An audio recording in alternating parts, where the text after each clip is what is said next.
When we think about protecting our assets, we're often in a position where we need to consider adding a technology solution and a non-technology based solution. And a good example of detection versus prevention comes into play when you're trying to protect a certain area of your organization. A good example is when you're trying to decide, do I put a camera here or do I put a physical guard, a physical person in place? Obviously, a camera is very easy to install. It's relatively inexpensive to do this, but it is very difficult to proactively prevent somebody from doing something. A camera isn't going to stop someone from walking down the hallway, and occasionally you don't even recognize the camera is there. You don't even think that there may be a camera in place watching what we're doing, so it's not a very good deterrent of keeping people out of a certain area. It is extremely valuable, of course, after the event. You'll be able to see exactly what happened in a room, in a hallway. All of that is saved for later. If you have a guard in place, that's a completely different posture. It is now a physical person who can interact with the people walking down a hallway, going into a room, and it allows you to proactively prevent certain things from occurring. And obviously, there are disadvantages to this as well. It's a lot of cost to have a person in place. You have to pay a salary. You have to make sure that person is there. You have to staff perhaps 24 hours a day, 7 days a week, but it does have a personal impact. And when you're trying to decide, do I allow people through and simply detect that they're there, or do I actively prevent people from doing something?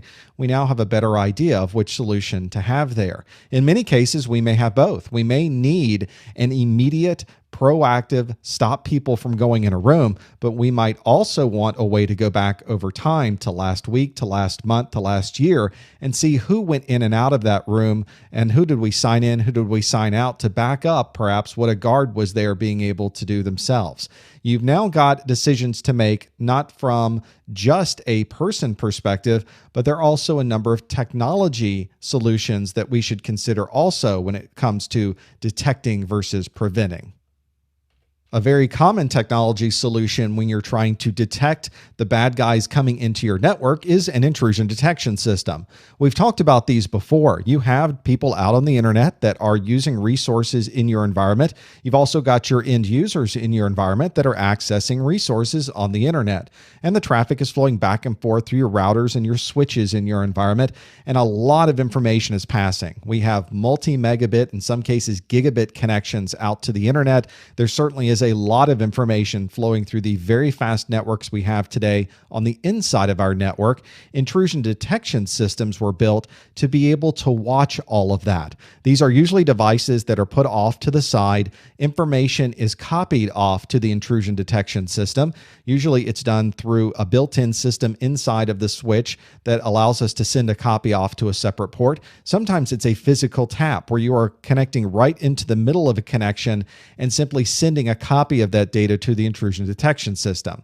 One of the challenges, of course, though, with intrusion detection is that it is only detecting and alerting on these things. There are some intrusion detection systems that have some limited capabilities in actually stopping that traffic, but because we're getting a copy or a mirror of the traffic, that is a very anemic way to try to control information. It really is just there to alert you. And the idea is the intrusion detection system would see someone communicating to a server, and someone from the internet is trying to take advantage of a known vulnerability on that server. Maybe it's something that is not patched through the Microsoft operating system. Maybe it's a vulnerability in the database, someone trying to do database injection.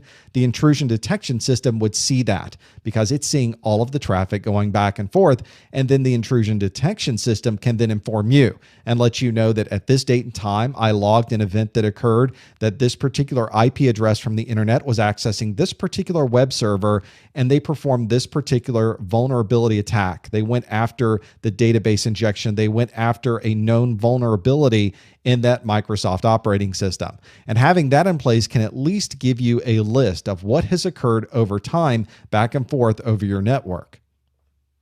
These days, our threats are happening much more rapidly. We have a lot of traffic going back and forth, and we want to be able to stop these problems as they are occurring. Instead of having an intrusion detection system, we have mostly moved these days to intrusion prevention systems. These prevention systems go directly in line. So all of the traffic flowing in and out of the network or even inside of the network has to go through an IPS. The IPS is now responsible for identifying any of these problems when they might occur. If someone from the internet is trying to take advantage of a known Microsoft operating system vulnerability, the IPS will see it, and because it's in line, it will stop it. So even though the bad guy sends the traffic through, the IPS identifies that traffic and right then drops the packets. They never continue through the network. Someone can try to do a database injection. The IPS recognizes database injections, is able to stop it right there.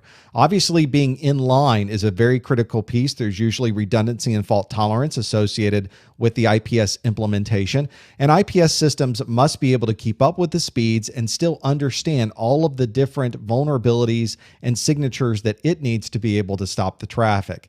But now you've got options. You have the ability to simply report on what's going on with intrusion detection, or you've got the ability to go actively in line and stop these vulnerabilities from going through our network with intrusion prevention systems.